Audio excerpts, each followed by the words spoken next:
The most famous human being in all of history was a first-century Jewish revolutionary. His name was Jesus. Christians believe Jesus was crucified, died, and on the third day rose from the dead and ascended into heaven. But for 2,000 years, there have been those who've challenged the truth of this biblical story. And some have died for expressing those doubts. From Jerusalem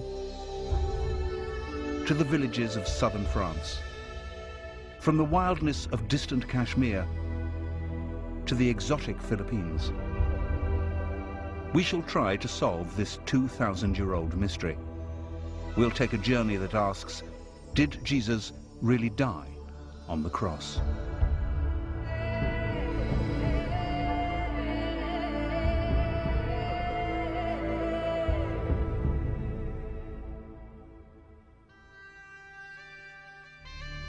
The story of Christianity features not only the most famous name in history, but also the most famous event in history, the crucifixion. For some, or even many true believers, the fact that Jesus was crucified, died, rose again, and ascended into heaven can be literal truth. But throughout history, there have always been those, sometimes Christians, who've asked awkward questions. Would a man die after only 6 hours on the cross? Was he drugged? What really happened in the sepulchre? And if Jesus didn't ascend into heaven, then where did he go? For many Christians, these questions risk undermining the whole basis of Christianity and are extremely controversial. The most crucial part of the story, which all Christians are expected to believe, is the idea that Jesus rose from the dead. The resurrection. The resurrection is actually the primary story at the heart of Christianity, without which you wouldn't have a movement. You could have Christianity without the virgin birth. However, none of them tells it without a resurrection story. Despite the best efforts of the Church, the resurrection of Jesus and his later ascension into heaven have, for 2,000 years, been fertile ground for heresy. Some people suggest that Jesus was rescued from the crucifixion and escaped to live a secret life in southern France. Some have been convinced that Jesus survived and traveled to the mountain kingdoms of Kashmir, where he lived to the age of 80. With the help of leading historians and theologians, we will examine these most controversial theories.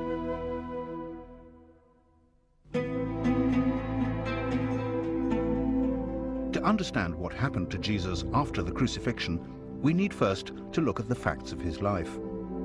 But what is historical fact? What is the evidence? Almost all we currently think we know about Jesus comes from the four Gospels: Matthew, Mark, Luke, and John. But Matthew and John are the only Gospel writers who were members of the 12 disciples, the only ones who could have been present at the events they describe. The four Gospels were all apparently written between 40 and 100 years after the crucifixion, which Roman history tells us happened around 30 AD. But despite the fact that we know them by those four names, modern biblical scholars cannot be absolutely sure who really wrote them. Originally, all these Gospels circulated anonymously. There were no names attached to them until almost 200. And the Christian theologian who came up with the idea of having a New Testament was roundly condemned as a heretic. Whoever did really write the four Gospels, the description of Jesus' death in all of them is brutal.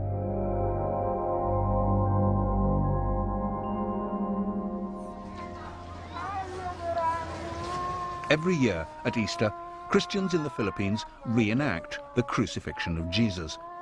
They actually volunteer to be crucified. They do it because they believe it will help them to purge their sins. For the onlookers, it's a bloody reminder of what happened to Jesus 2,000 years ago. Crucifixion was the most cruel and atrocious punishment that the Romans could inflict. And it was inflicted only for treason and only on slaves. If you were a nobleman and you were a traitor, then normally you were strangled, something much simpler and much easier and much less painful.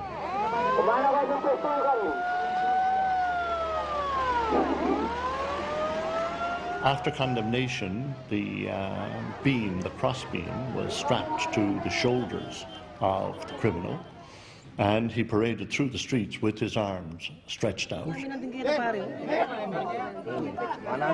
At the place of execution, then, nails were hammered into the hands and the feet. In the Philippines, they do use real nails. They do experience the real pain that Jesus felt.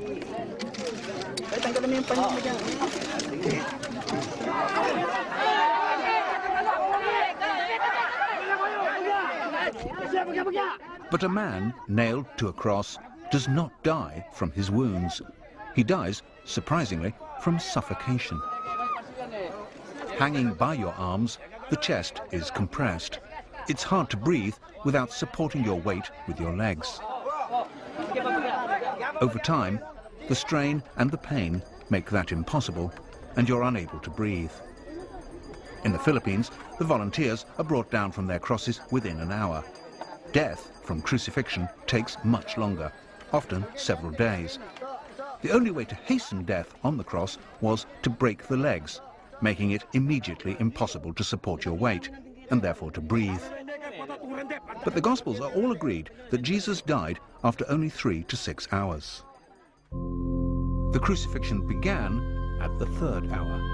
And it was the 3rd hour, and they crucified him. Some claim that the Gospel according to Luke has the shortest crucifixion. It was about the 6th hour, and when Jesus had cried with a loud voice, he gave up the ghost. Matthew and Mark have Jesus surviving a little longer. And about the 9th hour, Jesus cried out. The disciples wanted to take Jesus' body down from the cross immediately, but the Roman governor, Pontius Pilate, wasn't convinced that he was dead. And Pilate marveled if he were already dead. Pilate was reassured by the centurion, but this was the same centurion who had earlier said, "Truly, this man was the Son of God." Jesus' body was then laid in a tomb, donated by a rich man, Joseph of Arimathea. This Joseph and a man called Nicodemus came to minister to the body. They came to Jesus by night and brought a mixture of myrrh and aloes, about 100 pounds weight. These accounts, when viewed as an historical rather than a sacred record, may raise questions. Why did Jesus die so quickly? Why did Joseph and Nicodemus take so many herbs into the tomb? So it's perhaps not surprising that some people have even dared to ask whether Pilate was right to have his doubts, whether Jesus really did die on the cross.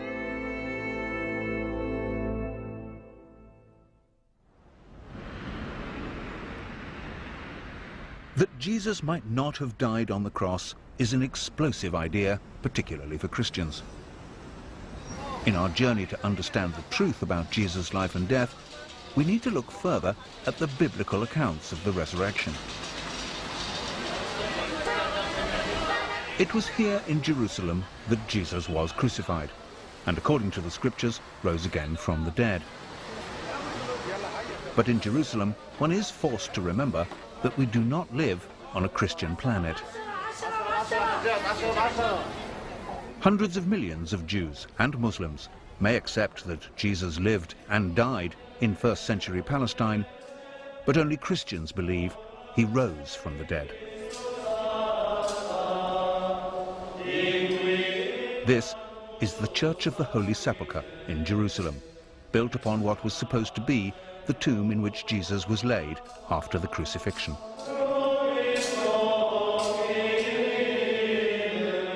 This, according to devout Christians, is the exact site of the resurrection. And if anything can be described as the cornerstone of the Christian faith, it is the resurrection. The resurrection of Jesus, as far as all the Christian churches are concerned, is absolutely fundamental to the faith. There's no question, in my mind, that it's ever going to be changed. The resurrection may be fundamental to the faith, but in our examination of what really happened, it's hard to find solid historical evidence. The four Gospels all tell different stories. When we read the resurrection narratives, it's like reading four different reports of the same football game in four rather different newspapers. And the fact that actually there may be some disagreement about whether it was a foul or not doesn't mean that there wasn't a game and that somebody didn't win it and so on. If one of them says there were two angels and another one says there was one angel, if one of them says Mary Magdalene was there all by herself and somebody else says Mary Magdalene was there with one or two other women, then these are the sorts of variations that you expect to get, like the different newspaper reports of the football match. And they're not something that should worry you to the point of saying, therefore nothing happened. That would be quite a false conclusion. But in the earliest versions of the earliest Gospel, Mark, there are no resurrection appearances at all. The Gospel simply ends with the discovery of an empty tomb. The last verses of Mark, which do contain resurrection stories, were added 200 years later.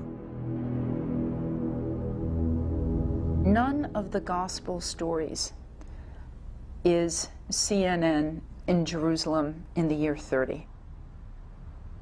The Gospels are written in the form of historical biography, so many people have assumed that they are exactly that. But that's not actually what they are. They're written to demonstrate to people the importance and the meaning of Jesus and his teaching. That was what they're for, and they do that very well. But they're not primarily interested in what actually happened back there. Matthew and Luke do have resurrection appearances, but they don't agree about the details. In Matthew, Jesus meets the women near the tomb and then meets his disciples just one time, and that is on a mountain in Galilee. In Luke, Jesus meets two unnamed disciples who do not recognize him, and then with the 11 remaining disciples before leaving them in a village outside Jerusalem. The last Gospel, John, has many different resurrection stories. For many modern scholars, these variations suggest that the stories were not written to tell of a miraculous event, but with an entirely different and political motive. For it was the supposed witnesses of the resurrection who became the leaders of the early church. Even to this day, the Pope claims his authority in a direct, unbroken line of ordination from Peter, the first disciple said to have seen the risen Christ. Some scholars go so far as to suggest that the story of the resurrection was also created as an extraordinary psychological tool to bring in new converts. If it hadn't been for the resurrection of Jesus and his rising from the dead, victorious from the dead, we wouldn't be celebrating Christmas. It's a bit like when you go into the army. The first thing we want is to take over your body. So symbolically, let's say we're going to shave all your hair. As long as you give in on this, we got you. We got your body, which is what we want. In one sense, sometimes the churches, some churches at least, do the same. We're going to tell you something unbelievable that you got to believe. When they could just relax. If you believe it, then you will believe that they alone control heaven, that without them you cannot get into heaven, and then they've got you. You've left your brains in the parking lot. That's a statement that may be offensive to many Christians. It would certainly be offensive to the worshippers at the Toronto Airport Church, who take their belief in the literal truth of the resurrection of Jesus very seriously indeed.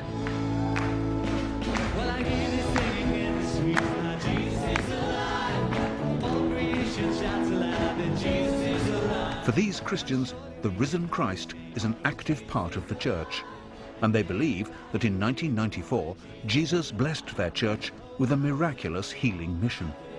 For 1 minute, in the spirit for 1 minute. Since then, thousands of churches around the world have claimed to be touched by what became known as the Toronto Blessing. Glory is coming into the room. Hey, glory is coming. and in Toronto, in a splendid new church built by contributions from the faithful, the congregation continue to celebrate their belief in the resurrected Christ. Well, be blessed. Here, on an almost weekly basis, they claim that their faith has the power to miraculously heal. So God's going to heal you right now? There it goes, and the neck is healed in Jesus' name. Don't you like it? I like it. Bless you, brother. Today, it seems to me that there are many people who will strongly defend the literal truth of the resurrection. Many others who are Christians or not Christians believe that perhaps, you know, those who die may be alive in some way, that Jesus who died might be in some sense alive, whatever one means by that. And there are many others who take it as an image of hope, because after all, talking about the resurrection of Jesus has a great deal to do with what we think about life after death, or for that matter, our own prospects.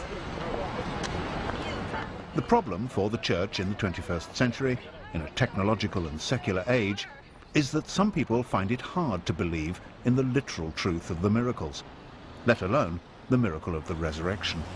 Since the 18th century, we've lived in a climate where people have distinguished between faith and belief. So the whole effect of science on religion really has been to throw religion back, to prove what we can believe in. But week in and week out, congregations gather in Christian churches and recite together an ancient creed, from the Latin word credo, meaning I believe. We believe in one God, the Father, the Almighty. We believe in one God, the Father, the Almighty. For our sake, he was crucified under Pontius Pilate. At the climax of the creed, all Christians affirm their belief in the resurrection. On the third day, he rose again, in accordance with the Scriptures. He ascended into heaven and is seated at the right hand of the Father. He will come again in glory to judge the living and the dead.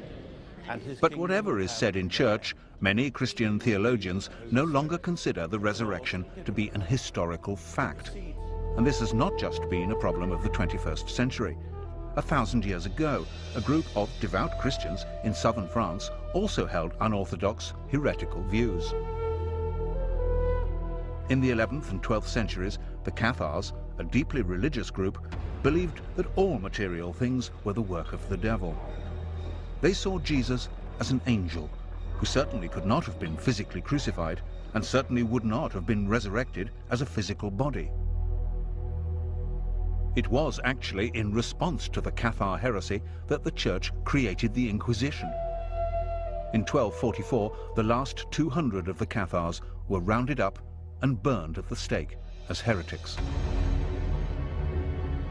The Church has always reacted strongly against anyone who doubted the truth of the resurrection, because that doubt insinuates that the very literal and physical gospel descriptions of the death and resurrection of Jesus are fabrications. But there is one story, also set in France at about the same time as the Cathars, which suggests that another Christian group made a discovery which really might reveal that the resurrection story was not true. In the 13th century, this whole area was a stronghold of the Knights Templar, a strict religious and military order of warrior monks. Local historian Thierry Lecon has spent the last 12 years uncovering the history of the Knights Templar in this region. The Templars came to this region.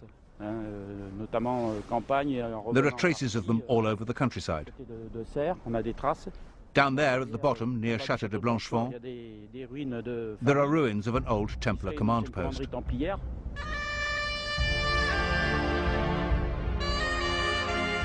The Knights Templar were committed to poverty, chastity, and the protection of pilgrims en route to the Holy Land. But their main purpose was to keep Jerusalem and the holy sites of Christianity free from the forces of Islam.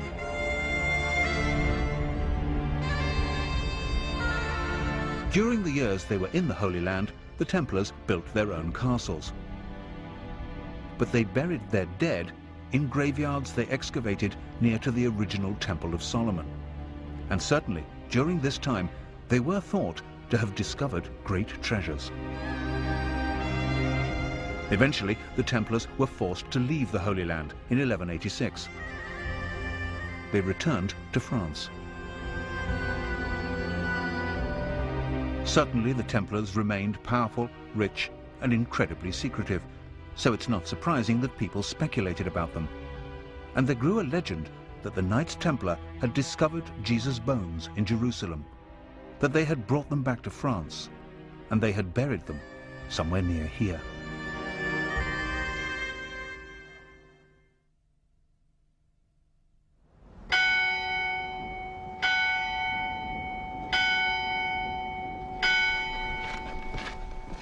The legend that 1,000 years ago the Templars might have found an ossuary box containing Jesus' bones has led modern scholars to a small church in the village of Rennes-le-Château. Writer Richard Andrews is convinced that there are clues here that might reveal what exactly the Templars did find during their excavations in Jerusalem. One can ask the question, did the Templars find relics, an ossuary full of bones, that they thought were possibly the bones of Jesus?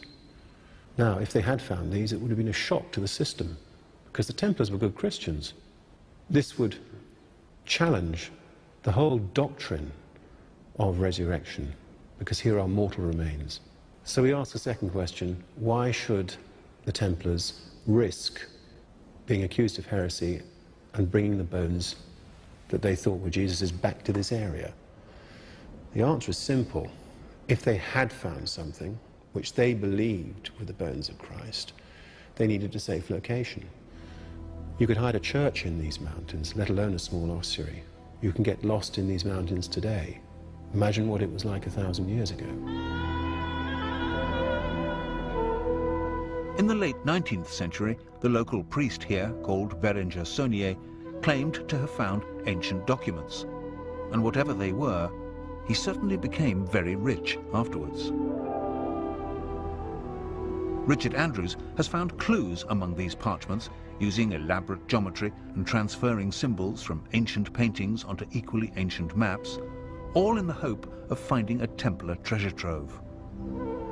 The clues that we found point to a map in the form of a hexagram, which is also known as the Seal of Solomon, but it is the Star of David. This map points to a specific site. Now we know that the priest, Berenger Saunier, became fabulously wealthy, but we are sure that he didn't actually find what he was looking for. We can deduce, perhaps, that Saunier received money from patrons to look for a location in the area that might reveal perhaps the bones of Christ. Whatever it is, we do know one thing for sure. The secret that Saunier was giving clues to was heretical. Saunier died in 1917 and took his secret with him to the grave. That hasn't stopped enthusiasts like Thierry Lecan from continuing to search on the basis of Richard's work and trying to solve the mystery. Using local maps on which the geometric lines from Saunier's original parchments have been transposed, Thierry has found further evidence of the Templars' presence here, and he believes he's closing in on the location where the Templars could have buried the bones of Jesus.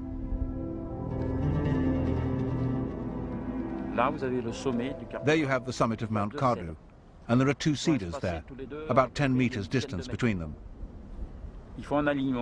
They form an alignment, traversing the valley of Rennes-le-Rhin, arriving at the Plateau des Bruyères, where there's a rock with a cross. I lined up the compass. I took a long time and I made a lot of mistakes, but I was convinced I'd find something, a cedar or another cross. And then I found a cross.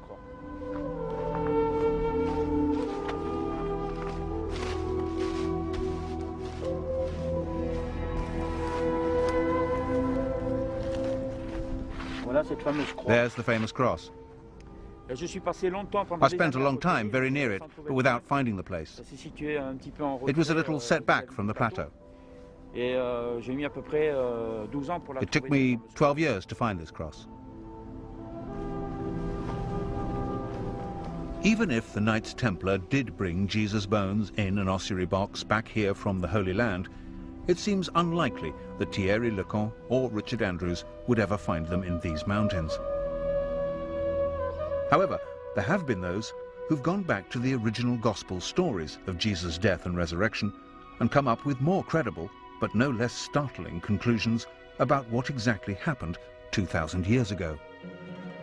You read the story of the empty tomb, and on Friday someone is killed, and on Sunday they're gone from the tomb, and you ask the question, what might have happened? Either God raised him from the dead, which is the traditional Christian affirmation, or the body was carried away by someone, body stolen. But there is another possibility. The Gospels describe how, after his resurrection, Jesus ate, drank, and Thomas could touch his wounds. It's therefore perhaps not surprising that some people, who've looked for natural explanations of miracles, have suggested that Jesus was alive because he didn't die on the cross. There are many versions of that story. One came up in a book years ago called The Passover Plot, which suggested that he had been sedated on the cross, that he was removed quite early, and therefore could well have survived. That's certainly a possibility.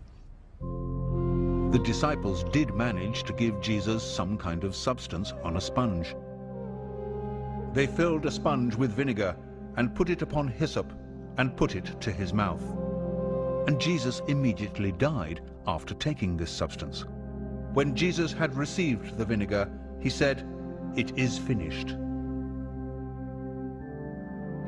But oddly enough, it isn't necessary to suggest that Jesus was sedated or drugged by whatever was on the sponge in order to believe that he could have survived.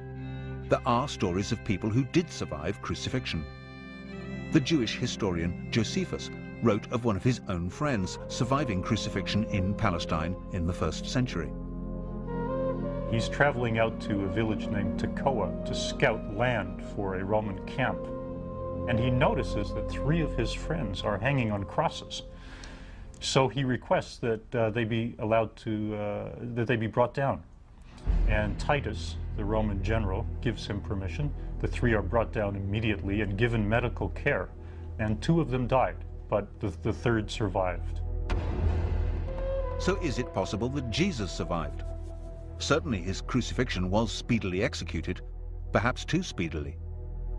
When you look at the story of Jesus and how he was executed by the Romans, he's on the cross for 6 hours. The assumption is that he's dead. The Roman soldiers checked the body. There were 2 others crucified according to the gospel accounts. And they broke the legs of those to hasten their death because the Sabbath day was coming. When they came to Jesus, they said he's already dead. Presumably, his body's motionless, he's quit breathing. They then prepare the body and put him in a tomb. And presumably it's sealed up and he's dead for all practical purposes. The question, though, is he clinically dead? The question of clinical death is certainly raised by the fact that the herbs which Joseph of Arimathea took into the tomb with the body of Jesus were aloes. These are healing, not embalming herbs. We do have stories, both from the modern world and from the ancient world, where people appear to be dead, and for all practical purposes they are dead. That is, they're not responding to the outside world, but then they do, in fact, revive or come back. We call it resuscitation, but if you want to press the language, that would be resurrection.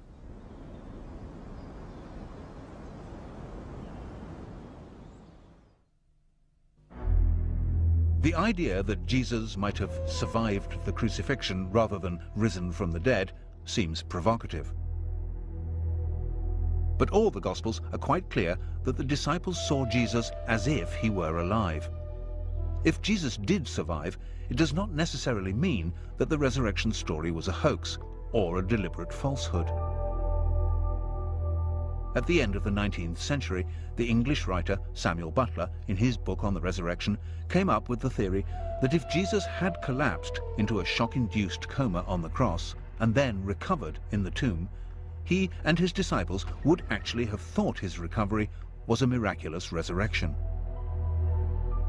That still has great credibility if you see it in the light, for instance, of more contemporary developments. Look at the near-death experience in the United States. Something like 13 million people in the United States say they've had near-death experiences. They've seen this white light. They believe it to be some form of miracle. So the idea that in the first century, when they had none of this scientific insight and they had none of these hospitals or whatever to save them, that people thought it, actually makes a lot of sense. Doesn't make them fraudsters or shysters. It actually makes them genuine people who thought they'd witnessed a miracle. Whatever the circumstances, if Jesus was alive, then he and his disciples face a serious problem. If Jesus was placed in the tomb and somehow was revived, he himself would certainly think that was an act of the grace of God. I came right to the bars of death and was brought back. But now there's a practical problem. It's a political problem, actually. Romans basically do one thing to messiahs. They crucify them. If Jesus did indeed survive crucifixion, either through resurrection, as the Bible tells us, or more controversially, through resuscitation, then he is once more a condemned man. The Bible is said to solve this problem with a miracle called the Ascension. Jesus is taken bodily into heaven. But the interesting fact is that the Ascension does not actually appear in the original form of the Gospels. The Ascension references in Mark are among the verses which, as we've seen, were added 200 years later. There is one line in Luke which reads, "and was carried up into heaven." But again, this does not appear in all Bibles. It was in fact inserted, simply because the Ascension is referred to in a later book of the Bible, the Acts of the Apostles, and it's always been assumed that Luke was the author of the Acts. There's no Ascension in Matthew, and John's Gospel ends with the enigmatic words, "and there are also many other things which Jesus did, the which, if they should be written every one, I suppose that even the world itself could not contain the books that would be written." So what was it that Jesus did? One of the stories that emerges from this question depends upon the idea that Jesus' relationship with Mary Magdalene was a very special one. If you read John's Gospel, the first person who saw the risen Christ, i.e. the first Christian, was Mary Magdalene. So I think when the church tries to sideline the idea that Jesus had relationships with women, that he had close relationships with women, it's laughable, really. I mean, it's part of this problem that they always say that that the thing that non-believers find hardest about Jesus was his divinity, and the thing that Christians always find hardest about Jesus was his humanity. I mean, he was a man. I'm perfectly happy with the concept that Jesus had a relationship with Mary Magdalene, that it was long and important and, you know, was one of the dominant things in his life. He was human. The idea, of course, that Jesus may have had a very special relationship with Mary may be offensive to many Christians, but some historians have gone even further. They've suggested that Jesus and Mary might have married, that they might even have had children. So if we're trying to find out where, in his flight from the Romans, Jesus could have gone, perhaps we should start by finding out where Mary went.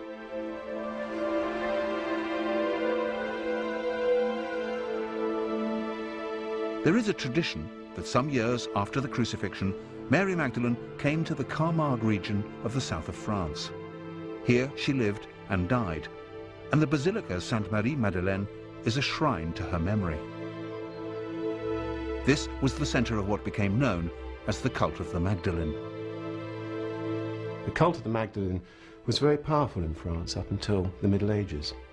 The faithful wanted to believe in a mother figure, and the church were very anxious that they should not believe in Mary Magdalene as having been a mother figure for obvious reasons, which were that she might have been the spouse of Christ, that she might have had his child, that she might have produced a bloodline.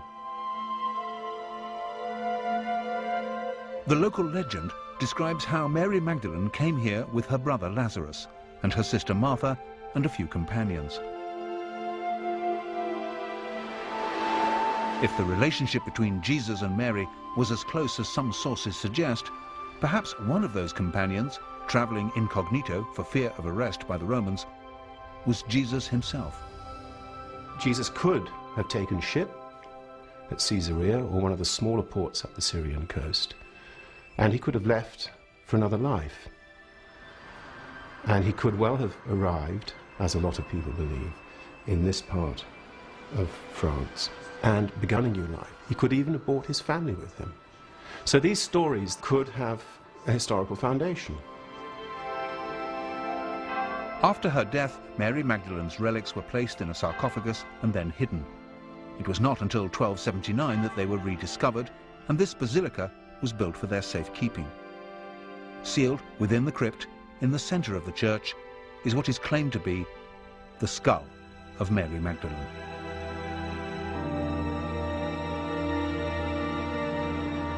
The idea that Jesus went to the south of France may seem far-fetched.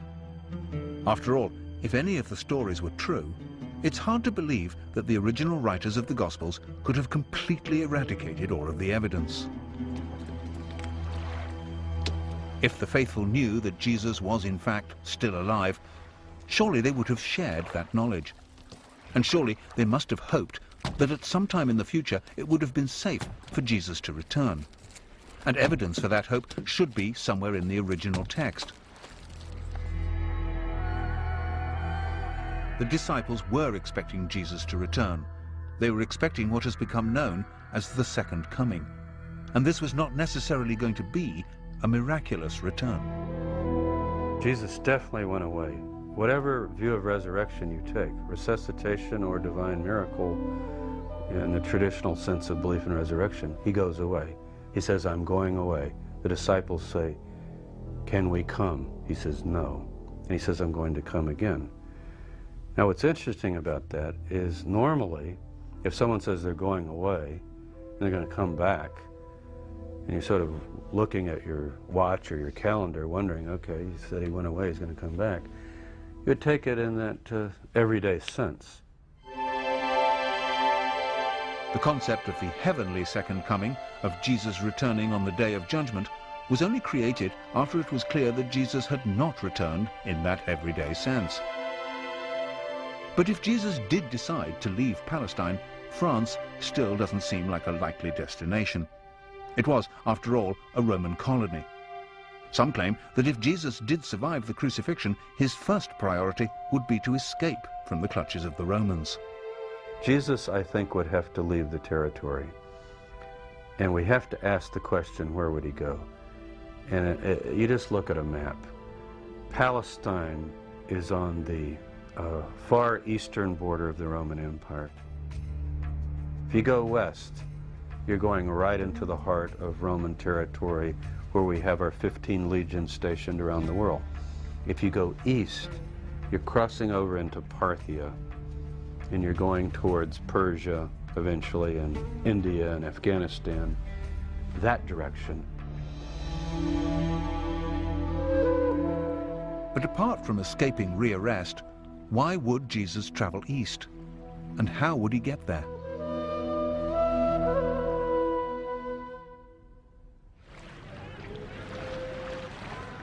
If Jesus did want to travel east, away from the Roman Empire, the journey from Israel was surprisingly easy by land or by sea, on the Silk Route or the Spice Route. It's an accepted fact, for instance, that the disciple Thomas traveled to India and founded a Christian church there. The great tradition of the Indian church is that it was founded by Thomas the Apostle. To travel to India would be no problem. He just had to go down to Gaza and link up with one of the spice trains returning, and then from Yemen get a boat to India. It would have been a very simple, easy procedure that was done regularly. And there's another reason why Jesus might have been tempted to go east. But to understand that, we have to go back to the year of his birth. We all recognize the story in Matthew's Gospel of the 3 wise men from the east who followed a star and presented themselves and their gifts to the baby Jesus. What we perhaps don't recognize immediately is the similarity between this story and the traditions of a religion that is 500 years older than Christianity, Buddhism.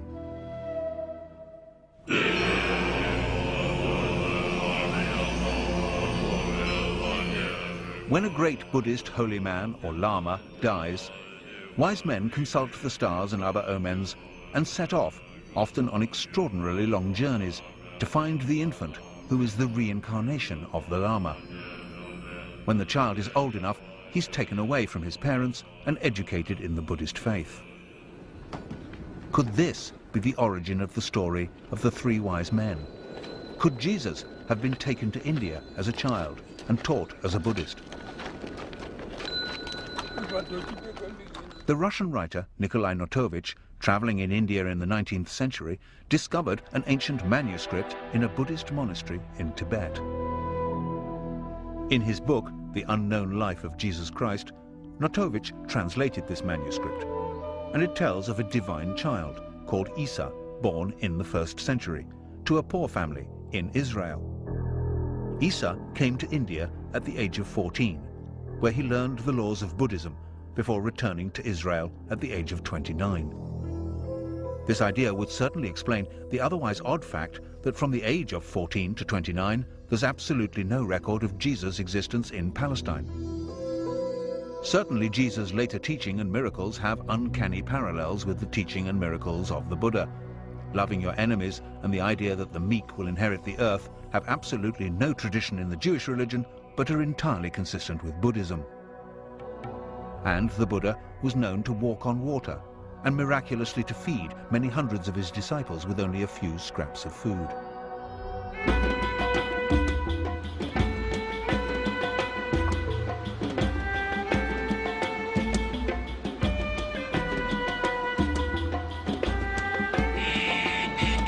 But if Jesus traveled or returned to the East, surely there would be legends like those in the south of France to support the idea. And of course there are such traditions. The people here in Kashmir call their tribe Ben-e-Israel and claim to be descendants of the lost tribes. And here there are stories that the 1st century preacher, Isa, known locally as Yusasaf, meaning leader of the healed, returned to Kashmir in his 30s.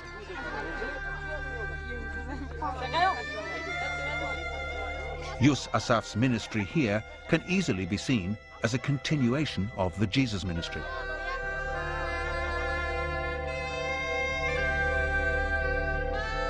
And in a local temple called the Temple of Solomon, there used to be an inscription which told of Yusasaf's claim around the year 50 AD to be Jesus, the prophet from Israel.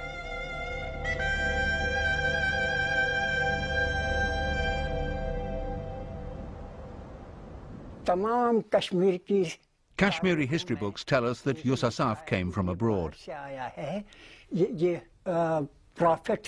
He was a prophet and a messenger. He came from Israel. He came to spread his teachings. He lived and died here.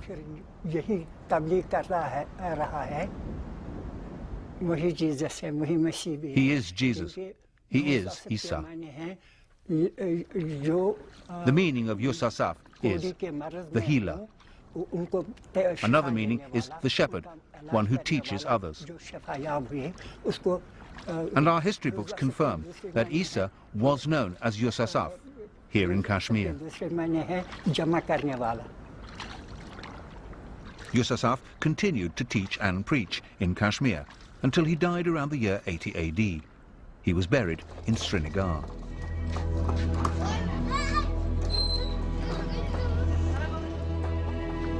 And this, they say, is Yusasaf's tomb. The first building erected around this site was built in 112 AD. In fact, it's now a shared gravesite. In the 15th century, the Islamic holy man Syed Nazir ud-Din was also buried here. Although both gravestones under the cloth point north-south in the Islamic tradition, the body of Yusasaf is buried beneath in a grave dug east-west in the Jewish tradition.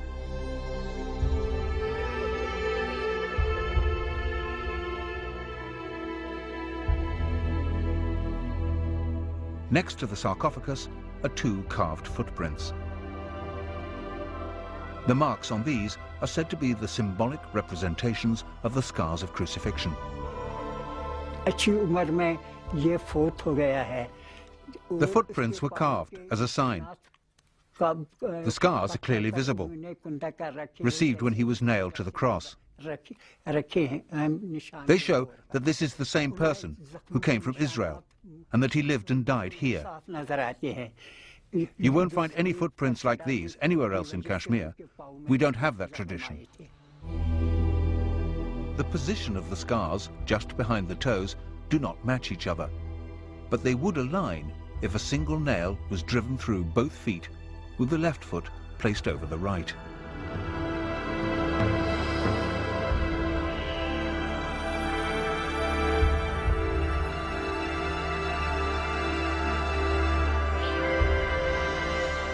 There are many who believe this tomb to be the tomb of Jesus.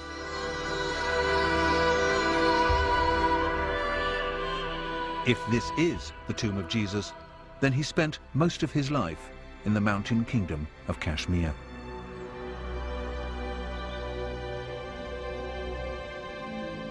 He did not die on the cross. There was no resurrection. He did not ascend into heaven, and he does not sit at the right hand of God. For many Christians, this would be the end of Christianity as we know it. But for some, the original story would still have a poetic power. For me, the resurrection is about death. The two things that will happen to us all in our life is that we'll be born and that we'll die. They're the two things we know nothing about. And we have this great void before and we have this great void afterwards. So any system of belief, any religion, any church that set itself up has always had to have some concept, some way of dealing with death. So in Jesus' resurrection at the end of the Easter story is the symbolism of our own resurrection, of our own new life. That in many ways is the great strength of Christianity, and I think to kind of get away from it, to get away from that incredibly powerful symbolism of the resurrection that touches each and every one of us because of the reality of what will happen to us, and start debating whether, you know, bones in a tomb matter or whether it actually happened, completely misses the point of Christianity. And there will always be those for whom none of the inconsistencies and anomalies in the Gospels mean anything. For them, the story still has the hallmarks of truth, of gospel truth. I understand that people find it difficult to believe because we know these things don't happen. If you think that you've just seen somebody who was dead now alive again, you say, well, take 2 aspirins and lie down and it'll go away. And the thing was, it didn't go away. And what we have in the Gospels is not stories of people saying, well, of course, here he is, he's alive again. We have stories of people saying, what do you mean? Don't be silly, that can't happen. They knew as well as we do. And yet, right in the heart of it all, they come back and say, it really has happened, it's completely blown us away, it's changed our worldview, and it's gone on changing people's worldviews ever since.